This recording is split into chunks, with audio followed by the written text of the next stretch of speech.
Hi, it's Dr. Tracy Paschke from Heart Health Prevention and Wellness. I'm a preventive cardiologist with over 25 years of experience taking care of people with heart disease. So the first part of my career, I spent taking care of people after they had their heart attack or heart failure or arrhythmias, and now I focus on preventing those events from occurring in the first place. So I focus on preventive cardiology. So today I wanted to talk about the final pillar of lifestyle medicine, which is the model I use in my practice, and the final pillar is avoidance of risky substances. So this is avoiding anything that's going to harm our body. This pillar focuses on things like tobacco, alcohol, and other drug use.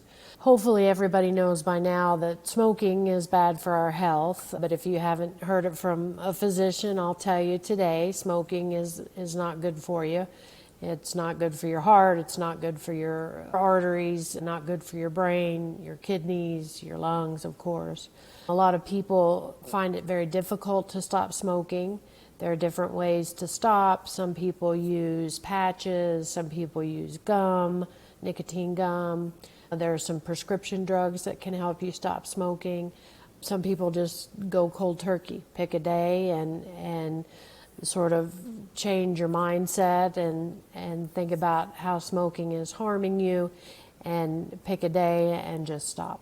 We know from studies that people who stop smoking, it's never too late to stop smoking, and your body starts to heal within minutes, really, after you stop. If you're still smoking, maybe this year can be the year that you quit.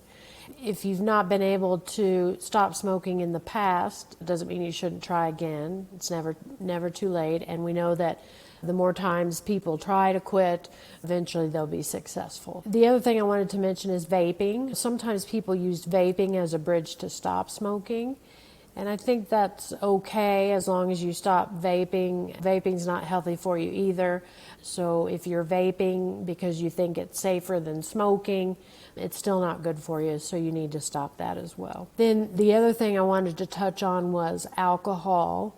There's a lot of conflicting stuff on alcohol in the heart. You probably heard that drinking a little red wine is good for your heart. We're moving away from that. The data that recommendation was based on is a little questionable. They reviewed that data recently, and it's maybe not as strong as it was thought to be initially. And we know that alcohol has, in some people it can cause abnormal heart rhythms. Alcohol can speed up your heart rate. It can affect your blood pressure. If you drink alcohol, it makes your blood pressure higher. And if people drink large quantities of alcohol, it can actually cause a cardiomyopathy. It can weaken the heart muscle. So alcohol does have direct effects on the heart. Detrimental effects. And then there's the other piece of it, alcohol affects our liver, it's bad for our brain health. Alcohol it affects your balance and can lead to falls and injuries, especially as you get older. And of course it can affect your judgment. So I tell people to try to cut out their alcohol, assess what you're drinking, how much you're drinking, and maybe look at that. And then the other category is illicit drugs, right? Or not even illicit anymore, because some, like marijuana, is legal in a lot of places. So there's some new data coming out on marijuana in the heart that's not looking very good. There have been some studies released recently that show that smoking marijuana increases risk of cardiovascular disease. So I would refrain from smoking marijuana until we get more data on that. I would just try to examine it more in a holistic way. Things that you're doing to your body, are they helping you or hurting you, either in the short term or the long term, right? So when you're thinking about smoking a cigarette, is that good for you?